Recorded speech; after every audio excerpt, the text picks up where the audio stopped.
salam Ramadan al-Mubarak. Jadi, di bulan Ramadan yang penuh dengan barakah ini, kita sebagai umat Islam wajib sama sekali untuk melaksanakan ibadah puasa di sepanjang bulan Ramadan yang penuh dengan kemuliaan ini. Tapi, kita sebagai manusia biasa, mestilah kita akan melakukan kesilapan dan juga kesalahan.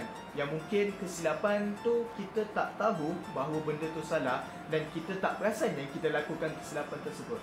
Jadi untuk video kita pada kali ini, kita akan lihat apakah kesalahan-kesalahan yang sering kita lakukan atau mungkin orang lain lakukan ketika berada di dalam bulan Ramadan. Jadi, jom kita lihat. Kesalahan yang pertama adalah tidak melaksanakan ibadah solat. Solat itu tiang agama. Sesiapa yang mendirikan solat, dia mendirikan agamanya. Tetapi sesiapa yang tidak mendirikan solat, dia meruntuhkan agamanya. Solat ini adalah satu kefarduan dan juga syariat yang telah diturunkan kepada Nabi Muhammad SAW secara langsung daripada Allah SWT kita peristiwa Isra dan Mi'raj. Tapi kebanyakan umat Islam pada hari ini, mereka menganggap bahawa bila kita dah puasa, jadi kita tak perlu nak solat. Salah.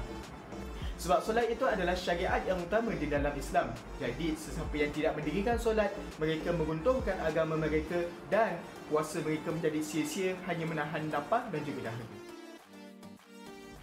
Ya, betul. Kita puasa, memang kita penat, memang kita lapar dan memang kita haus. Tapi itu bukan alasan untuk kita faham semua juadah yang tersedia di hadapan kita ketika berbuka. Cukup hanya sekadar kurma dan juga air untuk kita berbuka supaya kita boleh solat maghrib dengan awal. Sebab apa? Bila kita makan terlalu banyak ketika kita berbuka, kita akan jadi penat, lelah dan mungkin kita akan mengambil masa yang lama untuk kita bangun daripada tempat makan. Sebab bila kita makan dengan terlalu banyak, kita akan menggunakan tenaga yang tersisa di dalam badan kita untuk memproses penghadaman. Dan ini akan menyebabkan kita rasa malas dan juga penat untuk solat. Bila kita rasa malas dan juga penat untuk solat, kita akan bertangguh, betul? Bila kita bertangguh, kadang-kadang kita akan terlepas untuk solat maghrib. Jadi hanya cukup sekadar kurma dan juga air untuk kita berbuka ketika berpuasa. Mungkin ramai yang tidak tahu bahawa kita tak boleh makan sewenang-wenangnya di dalam bulan Ramadan, walaupun puasa kita itu batal dengan sengaja ataupun batal dengan hukum syarak. Sebab kita perlu menghormati bulan Ramadan, di mana di dalam bulan Ramadan Allah memerintahkan kita untuk menahan daripada makan dan juga minum.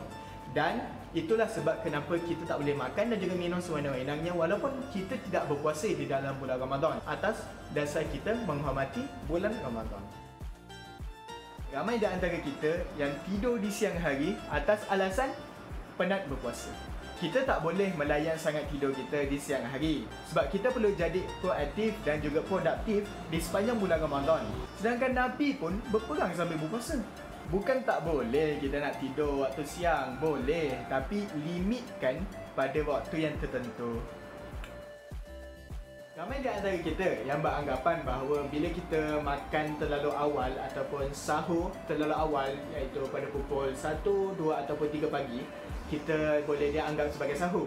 Sebenarnya benda tu salah sebab kita disunatkan untuk melambatkan sahur. Banyaklah juga manfaat yang kita boleh dapat daripada kita melambatkan sahur. Di antaranya, kita boleh melakukan solat sunat sebelum subuh ataupun kita buat tahajud ke, witir ke. Yang keduanya, kita boleh solat subuh secara berjemaah ataupun kita solat subuh secara on time. Dan dengan melambatkan sahur, kita boleh juga memberi masa kepada badan kita untuk berehat dengan secukupnya. Apabila kita makan terlalu awal, iaitu contohlah kita makan pukul 1, ini akan menyebabkan kita punya badan mengambil terlalu banyak tenaga untuk memproses makanan tersebut ketika kita tidur. Dan apabila badan kita menggunakan terlalu banyak tenaga untuk memproses makanan yang kita makan terlalu awal, kadang-kadang kita akan terlajak tidur sampai kita terlepas solat subuh secara on time. Sebab itulah kita tidak digalakkan untuk sahur terlalu awal.